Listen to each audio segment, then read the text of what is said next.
Hello, my name is Alexander Grant. I'm 28 years old, and if you look at my life now, you might think I'm a lucky guy. I'm sitting in an office at Pinnacle Financial Technologies where floor-to-ceiling glass windows open to a dazzling view of San Francisco, the city lights twinkling like stars beneath my feet. I'm a strategy specialist here, instrumental in propelling Pinnacle from the top 5 to the throne of the fintech industry, surpassing even my family's empire, Grant Financial Solutions. But if you rewind a few years, you'd see a different Alexander.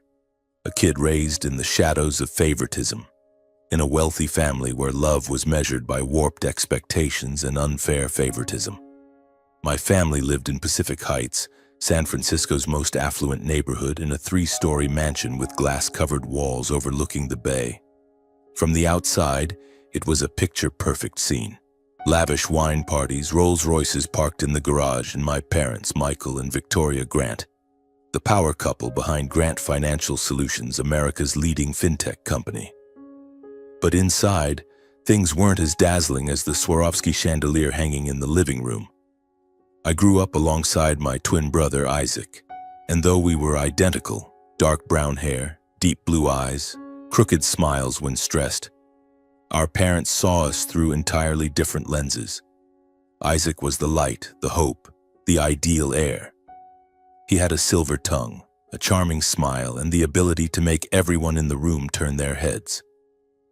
From a young age, Isaac knew how to make our parents laugh, tell a perfectly timed joke, or flatter mom with an oversized bouquet on her birthday.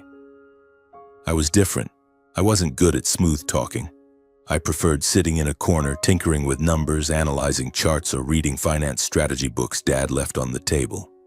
But in my parents' eyes, I was just the smart but dull older brother, someone who lacked leadership qualities. Every time I heard that, it felt like my heart was being squeezed, but I learned to swallow the pain. I vividly remember a Christmas party when I was 15. The mansion was bathed in warm golden lights, the air filled with the scent of fresh pine and gingerbread cookies. Guests, CEOs, investors, partners of Grant Financial Solutions gathered in the living room, wine glasses sparkling in their hands. Dad pulled Isaac up to stand beside him, introducing him as the future star of the company. Isaac, in a bright red sweater and a confident smile, shared a story about convincing a classmate to invest in a mock stock, making the room erupt in laughter. I stood in the corner, holding a glass of apple cider, watching the scene unfold and feeling like an outsider. Mom glanced at me, offering a faint smile. "Alex, why don't you try saying something? Learn from your brother." I mumbled something about a market analysis I'd read, but she only nodded politely before turning away. Dad didn't even bother to look at me. The next day, Isaac received a limited edition Rolex from our parents for winning a school speech competition. I got a gift too, an old finance management book Dad had recycled from his shelf. "This suits you," he said, his voice flat. I smiled, thanked him, but when I got back to my room, I threw the book against the wall. It wasn't about the gift's value, it was the way they looked at me, as if I wasn't worthy of their attention, of the love Isaac received. The favoritism didn't stop at gifts. Isaac accompanied our parents to business events, sat in meetings I only heard about secondhand. At 16, Isaac was given a sports Porsche, while I got a used bicycle and advice to learn to be independent. I didn't hate Isaac. How could I when he was my brother, the only one in the house who'd sneak into my room at midnight to share a Snickers bar? But every time he was praised and pampered, I felt a growing void in my chest. I wondered, what did I do wrong? Why wasn't I good enough? My grandmother Margaret was the only light in those dark days. She lived in Napa Valley in a small house surrounded by sprawling vineyards. Every summer, Isaac and I were sent there, but while Isaac loved running around the garden or playing video games, I preferred sitting with Grandma, listening to her stories. She was a former financial journalist, a fierce woman who built a career in a man's world of suits and ties. "You're like me," she'd say, ruffling my hair. "Smart, patient, but not showy. The fire in you will burn bright, Alex, but it won't be because someone else lit it. You'll do it yourself." On those Napa afternoons, I'd sit on her porch listening to her tales of entrepreneurs who overcame adversity, from Henry Ford to Oprah Winfrey. She gave me books like The Intelligent Investor by Benjamin Graham, and we'd analyze investment strategies together. "People might not see your worth now," she'd say, her eyes blazing. "But real value doesn't need anyone's validation. It's in what you do when no one's watching." Her words were like a small flame smoldering within me, keeping me grounded through the years of being overlooked. In high school, I threw myself into business clubs where I could shine without being compared to Isaac. I led my team to first place in a national financial planning competition, building an investment model that grew a mock company's portfolio by 200% in 6 months. When I brought the trophy home, I hoped my parents would be proud. But Dad only nodded. "Good job, but don't let these things distract you. The company needs leaders, not just number crunchers." Mom, busy reviewing Isaac's speech for a charity event, just said, "Put the trophy on the shelf, Alex. Don't clutter the house." I started working part-time at a small fintech startup in San Francisco, where I learned basic coding and market data analysis. Every evening, I'd bike home under the streetlights, drenched in sweat but filled with a strange joy. There, no one knew me as Isaac's older brother. They called me Alex, the guy who spotted a bug in the company's payment system, the one who suggested a process optimization that saved thousands of dollars. For the first time, I felt seen, but even that small spark wasn't enough to erase Isaac's shadow. One evening when I was 17, I overheard my parents talking in their study. The door was ajar and Dad's voice came through cold and clear. "Isaac is the future of Grant Financial Solutions. He has charisma, vision. Alex is smart, but just a backup." Mom nodded. "Alex will be fine. He always figures things out." I stood outside the door, my fists clenched until they trembled, my heart pounding like it might burst. Backup. The word carved itself into my mind like a wound that would never heal. I stormed back to my room, slammed the door, and looked in the mirror. Messy hair, tired eyes, but there was a spark in them, the spark Grandma Margaret had spoken of. I told myself, if I'm just a backup, I'll be the best damn backup they've ever seen. That night, I wrote my goals on a scrap of paper: get into Stanford, stand on my own, and prove I don't need anyone's validation to succeed. I didn't know that just a few months later, my parents would make a decision that would shatter my world, and at the same time, ignite a fire of determination fiercer than ever.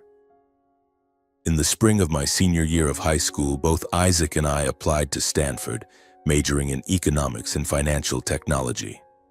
It was a dream I'd nurtured ever since reading Grandma Margaret's book about entrepreneurs who changed the world.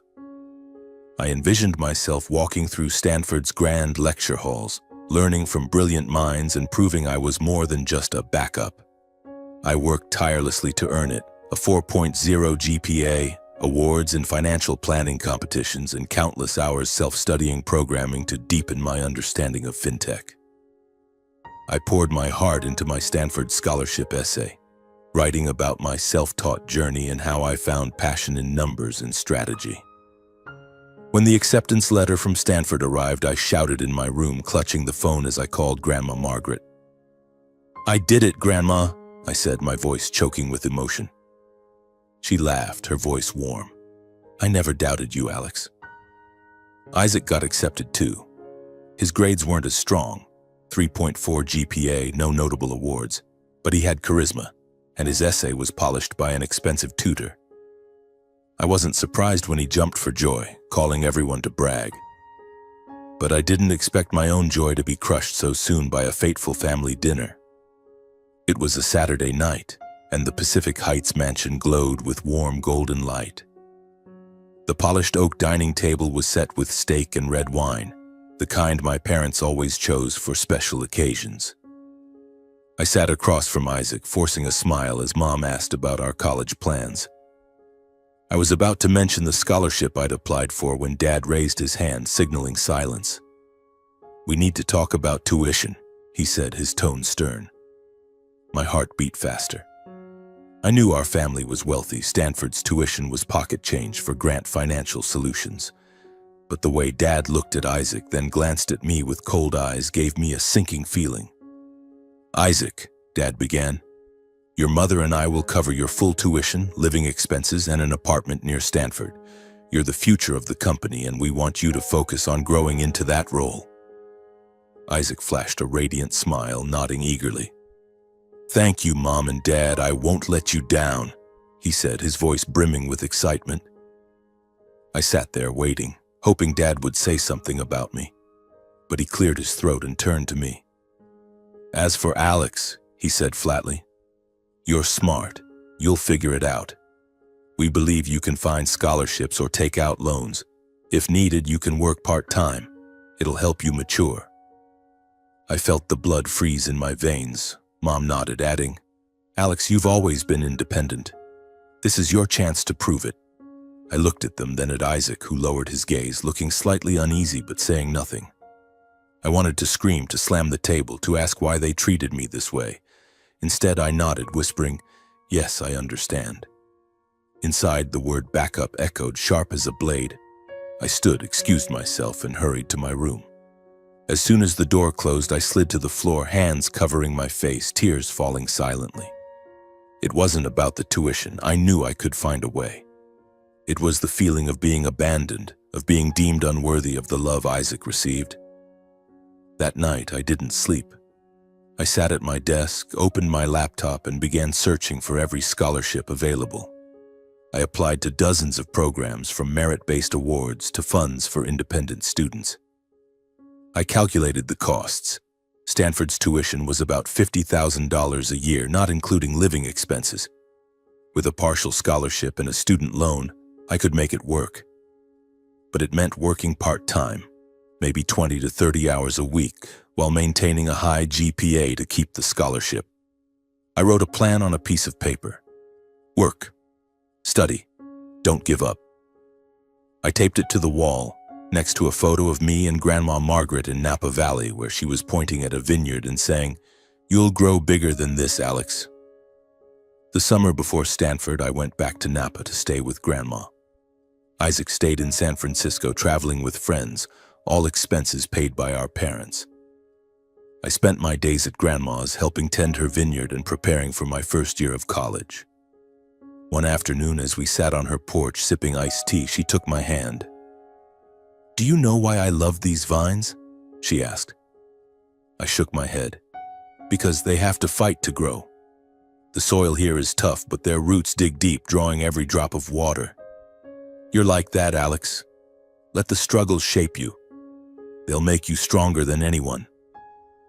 Her words were like medicine. I returned to San Francisco with iron resolve.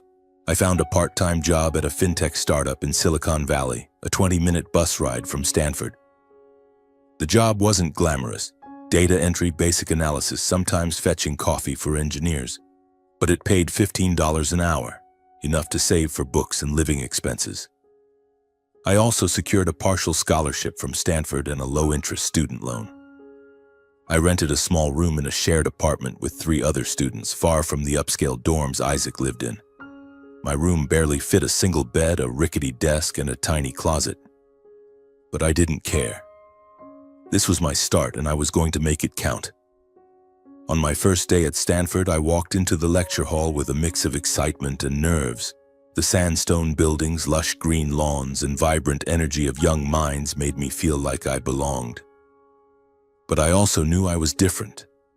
While most of my classmates came from affluent families, I counted every penny, weighing whether to buy a textbook or eat a proper meal. Isaac, meanwhile, showed up in a brand new suit, driving the Porsche our parents bought, and quickly became the center of attention in his social circle. I heard him talk about dorm parties and lavish dates, and I just smiled, hiding the bitter sting. But Stanford brought me an unexpected gift: Olivia. I met her in microeconomics class when she sat next to me and asked to borrow a pen. Olivia had blonde hair tied high, warm brown eyes, and a smile that made me forget my stress. "You look like you just ran a marathon to get to class," she teased, noticing the sweat on my forehead after my bus ride from work. I laughed, telling her about my crazy schedule, and she listened without judgment. That day we worked on a group project together and I discovered Olivia wasn't just smart. She had a big heart. She grew up in a small town, got into Stanford on a scholarship, and knew what it was like to fight to survive. Olivia became my first friend at Stanford. We studied together, shared cheap cafeteria meals, and sometimes laughed about our big dreams. "You're going to do great things, Alex," she said one night as we sat on the campus lawn, staring at the starry sky. "I see it in how you work. It's like you've got a fire inside." I smiled, thinking of Grandma Margaret. Maybe they were right. Maybe that fire was burning and I wouldn't let anyone, not even my parents, put it out. Meanwhile, Isaac didn't seem to take studying seriously. He skipped classes, turned in late assignments, and spent most of his time partying. I overheard classmates whispering that Isaac only got into Stanford because of our parents' connections, and it made me both sad and angry. I didn't want him to fail, but I couldn't deny the quiet satisfaction of outperforming him on exams. I worked relentlessly, studying, working, paying off loans. Every night back in my tiny room, I looked at the paper on the wall. Work. Study. Don't give up. And I told myself this was just the beginning. Stanford was a battlefield, and I was a warrior without flashy armor. Every day was a race against time, mornings in class, afternoons at the startup, nights grinding through assignments until dawn. My shared room was a mess of textbooks, sticky notes plastered across the desk, and cold coffee cups next to my laptop. But I loved that rhythm. It made me feel alive, like I was fighting for something bigger than myself. Whenever exhaustion tempted me to give up, I thought of Grandma Margaret, of the pride in her eyes when I told her about my projects. And I thought of my parents, of how they called me backup. That word was like a needle piercing my pride, but instead of breaking me, it pushed me forward. The blockchain and financial risk management class was where I truly shone. Professor David Chen, a wiry man with sharp eyes, stood at the lectern talking about how technology could reshape finance. I sat in the front row, scribbling notes furiously, my heart racing every time he posed a question. Once he asked the class to analyze the risks of a decentralized trading platform. I worked for 3 sleepless nights building a predictive model based on real data from the startup where I worked. When I presented it to the class, the room fell silent. Professor Chen nodded, the corner of his mouth twitching upward. "Mr. Grant, this is outstanding work. I'd like to meet with you after class." That meeting changed everything. Professor Chen became my mentor. He didn't just teach me about finance, but about strategic thinking, about seeing failure as a lesson. "You have something no one can teach," he said, looking me in the eye. "It's resilience. But don't let it become an obsession. Use it to create something great." I nodded, feeling a warmth spread through my chest. For the first time, I felt true recognition, not from my parents, not from Isaac, but from someone who saw my real worth. Olivia was indispensable too. She wasn't just a study partner. She kept me sane on days I was running on fumes. Once I nearly passed out in the library after working 3 days straight with no break. Olivia showed up with a coffee and a protein bar, teasing, "Alex, are you trying to outdo Elon Musk in sleepless hours?" I laughed, the first time I'd done so that week. Olivia and I grew closer, sharing more than just schoolwork. We became a team, tackling group projects, debating fintech ideas, splitting cheap meals from food trucks near campus. Olivia had a way of making everything feel lighter, even when I was stressed to the breaking point. When I was anxious about applying for Stanford's fintech innovation competition, she dragged me to the campus lawn and made me lie down, staring at the sky. "Breathe, Alex," she said. "You've already done more than most people here. Trust yourself." I closed my eyes, feeling the cool grass beneath me, and for the first time in months I felt relief. That fintech competition was a turning point. I pitched an idea for a blockchain-based trading platform to reduce transaction costs for small-scale investors. I worked day and night coding, building models, and getting Olivia's help to polish the presentation. After months of preparation and execution, I won first place. The prize wasn't just $10,000 in cash, but an internship opportunity at a leading fintech company. The news spread quickly, and for the first time I felt visible. Classmates started seeing me differently, not as Isaac's older brother, but as Alex, the guy who won the fintech competition. Meanwhile, Isaac was spiraling. He missed assignment deadlines, his grades plummeted, and he even got a warning from a professor for submitting a plagiarized essay. I heard from friends that he spent weekends at San Francisco parties cruising in his Porsche, bragging about his future CEO status. By my junior year at Stanford, I was excelling. I took advanced courses in blockchain, artificial intelligence, and risk management, earning A's in nearly every class. Professor Chen introduced me to a research group where I developed an algorithm to predict market volatility. My work at the startup progressed too. I was given bigger responsibilities, from data analysis to proposing system improvements. Each month, I sent a small portion of my paycheck to chip away at my student loans, and though my wallet was always near empty, I felt free. Free because I was building my own future, relying on no one. But not every day was sunny. Some nights I stayed up, gripped by anxiety about balancing work and studies, wondering if I had the strength to keep going. Once I got an email from my parents, a perfunctory check-in reminding me to support Isaac if he needs it. I deleted it, a surge of anger rising. They still didn't see me, didn't see what I was doing. But then I thought of Olivia, Professor Chen, Grandma Margaret. They saw me.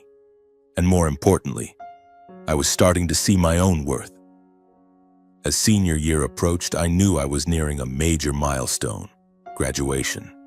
I didn't just want to graduate, I wanted to do it with pride, to stand on that stage and show the world that I, Alexander Grant, was no backup. I wanted my parents to see, Isaac to see, and above all, I wanted to believe that every drop of sweat, every sleepless night was worth it. And finally, the day arrived. The graduation ceremony took place on a radiant early summer day at Stanford. The campus was bathed in golden sunlight, with graduation caps soaring through the air as students tossed them skyward.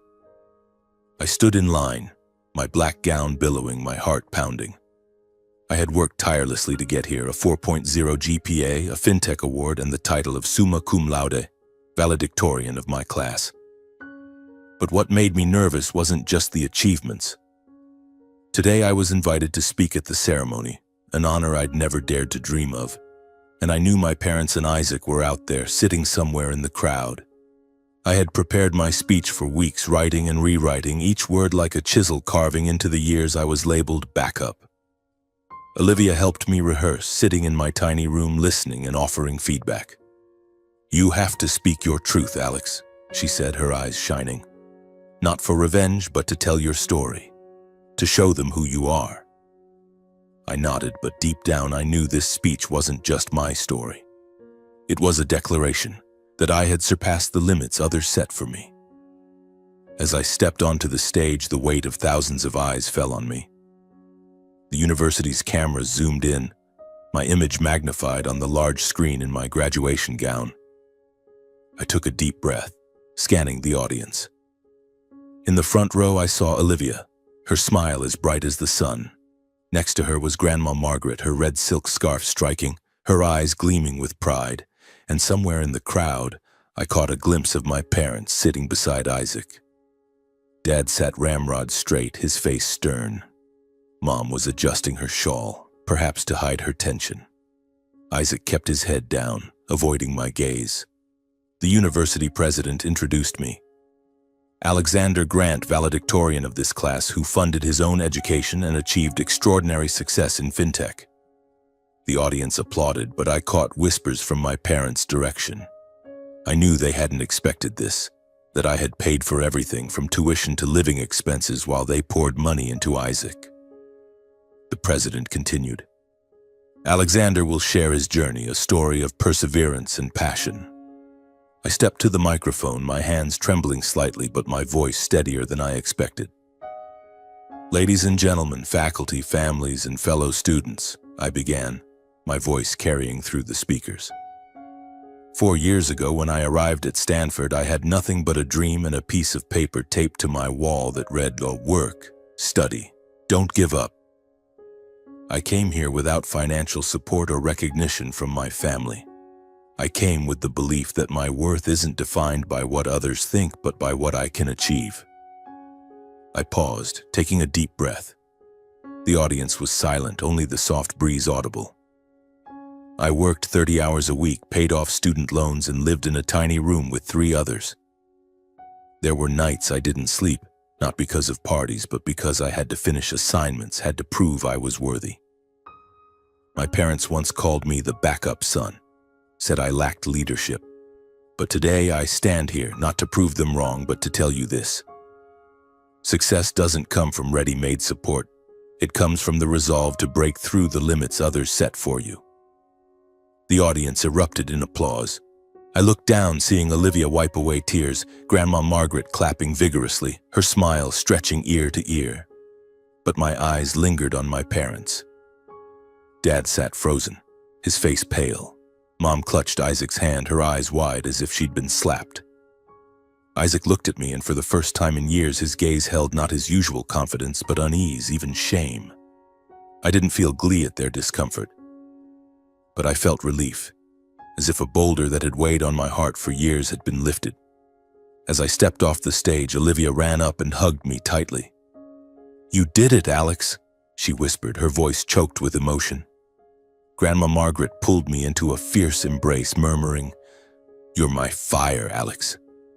I smiled, tears streaming down my face, but this time they weren't from pain. They were tears of release. After the ceremony, I learned Isaac graduated with a 2.8 GPA, barely meeting the requirements for his degree. He wasn't on the honors list, had no awards, no speaking invitation. I didn't see my parents right after the ceremony. They left early without a word. Olivia said she saw Mom wiping tears in the parking lot while Dad drove off silently. I didn't know what they felt, shame, regret, or just anger at the truth being laid bare before hundreds. But I no longer cared. That day I realized I didn't need their validation to feel enough. That evening, Olivia hosted a small party at her apartment. Just me, her, Grandma Margaret, and a few close friends from class. We drank cheap beer, laughed, and sang karaoke late into the night. After everyone left, Olivia and I sat on her balcony gazing at Palo Alto's twinkling lights. "Do you see it, Alex?" she said softly. "You did what no one thought you could. This is just the beginning." I nodded, holding her hand. For the first time, I felt I wasn't just Alexander Grant, the overlooked. I was Alexander Grant, the one who had conquered himself. A week after graduation, Olivia called me to a small coffee shop in Silicon Valley, where million-dollar ideas were often scribbled on napkins. She slid a business card across the table, her eyes sparkling. "Pinnacle Financial Technologies," she said. "They heard about your FinTech award and want to meet. This is big, Alex." Pinnacle. The name made my heart race. In the FinTech world, Pinnacle was a rising star, a young but ambitious company, a direct rival to Grant Financial Solutions. I knew my father, Michael, saw Pinnacle as a thorn in his side, often grumbling about their dirty tactics to gain market share. But I also knew Pinnacle was doing what my family's company wouldn't dare, heavily investing in blockchain and artificial intelligence, the fields I'd poured my sweat into studying at Stanford. I picked up the business card, feeling the smooth paper under my fingers, and nodded. "I'll meet them." The interview at Pinnacle was unlike anything I'd experienced. Their headquarters sat in downtown San Francisco, a sleek glass building with green-covered walls and open spaces flooded with light. I wore my only suit, a cheap one from a discount store, and stepped into a meeting room with 3 people, the head of strategy, the chief technology officer, and a man I later learned was William Harper, Pinnacle's chairman. They didn't ask about my GPA or awards. They asked about my ideas about the blockchain platform I'd pitched in the FinTech competition, about how I saw the future of finance. I spoke passionately, forgetting my nerves, as if I was born to be in that room. When it ended, William Harper smiled and extended his hand. "Welcome to Pinnacle, Alex. We need someone like you." I accepted the role as a strategy specialist at Pinnacle, turning down a reluctant offer from my father. A few days after graduation, he had called me to his office at Grant Financial Solutions, where the smell of polished wood and expensive coffee always made me feel out of place. "Alex," he said, his voice flat, "you did well at Stanford. We have a position in the analytics department if you want it." I looked at him, the man who'd called me backup, and shook my head. "Thank you, Dad, but I've chosen my own path." He frowned as if he couldn't fathom why I'd reject his favor. But I didn't need his pity anymore. I'd found where I belonged. My early days at Pinnacle were an adrenaline whirlwind. I worked with some of Silicon Valley's brightest minds, people who didn't care where I came from, only what I could bring. I was tasked with developing a new blockchain trading platform, building on my thesis idea. Each day I sat in an office with 3 computer monitors, coding, analyzing data, and debating with engineers on system optimization. I worked late, but not out of pressure. I worked because I loved it. The thrill of knowing every line of code, every decision could change how millions traded finances. Within 18 months, Pinnacle's blockchain platform launched and became a phenomenon. It slashed transaction costs to unprecedented lows, attracting millions of users, from individual investors to major funds. Articles in TechCrunch and Forbes called it a fintech revolution, and my name appeared in an interview as the mind behind the idea. Pinnacle climbed from the top 5 to number 1 in fintech rankings, surpassing Grant Financial Solutions. I still remember the day the rankings were announced. I was in the office checking emails when a colleague slapped my shoulder, pointing at the screen. "Alex, you see this? We beat Grant." I stared at the numbers, my heart pounding. Grant Financial Solutions, the company my parents built, the one they believed Isaac would inherit, was now number 2. I didn't call my parents to gloat. I didn't need to. They surely saw it. But a week later, something unexpected happened. Dad called, his voice trembling over the phone. "Alex, we need to talk. The company, it's struggling. We need you." I sat in my small apartment, gazing at San Francisco's lights, a wave of emotions surging. Part of me wanted to laugh at the irony that they only remembered me when their company faltered, but mostly I felt empty. "Dad," I said calmly, "Pinnacle saw my value from the start. Something you never did." I hung up, not waiting for his reply. Isaac, meanwhile, was working at Grant Financial Solutions, but things weren't going well. I heard he'd been given a managerial role, but lacking discipline and experience, he kept making mistakes. Once, Olivia sent me an article about a minor scandal at Grant, where a project Isaac led failed, costing millions. I didn't feel triumphant. I only felt pity for him, for the opportunities he'd squandered. At Pinnacle, I kept pushing forward. I was promoted to head of strategy, leading a team developing new fintech products. Each day, I felt myself growing stronger, like the vines Grandma Margaret spoke of, roots digging deep, thriving despite barren soil. And Olivia, always by my side, became an inseparable part of my life. One evening, as we walked along the bay, she took my hand, her voice serious. "Alex, I need to tell you something." My heart raced as I looked at her. "What is it?" She took a deep breath, then smiled. "I'm William Harper's daughter, the chairman of Pinnacle."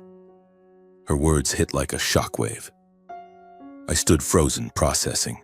Olivia, my best friend, the one who shared cheap meals, who stood by me, was the daughter of Pinnacle's chairman? A flicker of doubt crossed my mind. Was she using me? Had she approached me to undermine my family's company? But then I looked into her eyes, saw the sincerity there, and remembered every moment we'd shared. Olivia had never done anything but support me. "Why didn't you tell me sooner?" I asked, my voice slightly shaky. She shrugged, smiling softly. "I wanted you to see me as Olivia, not someone's daughter. And I wanted you to succeed for you, not because of my dad." I nodded, my anger dissolving. Instead, I pulled her into a hug. "Thank you, Olivia," I whispered, "for everything." She smiled, squeezing my hand. In that moment, I knew what we had wasn't just friendship anymore. Something deeper was growing, but I wasn't ready to name it yet. Pinnacle kept soaring, and Olivia, now a colleague at the company joining as an analyst, became my perfect partner. We worked seamlessly, pitching ideas that stunned our team. Pinnacle's revenue skyrocketed, leaving Grant Financial Solutions far behind. Each victory was a confirmation. I didn't need my parents' validation to succeed. I had found my worth, and I was building a future I was proud of. 2 years after joining Pinnacle, I proposed to Olivia.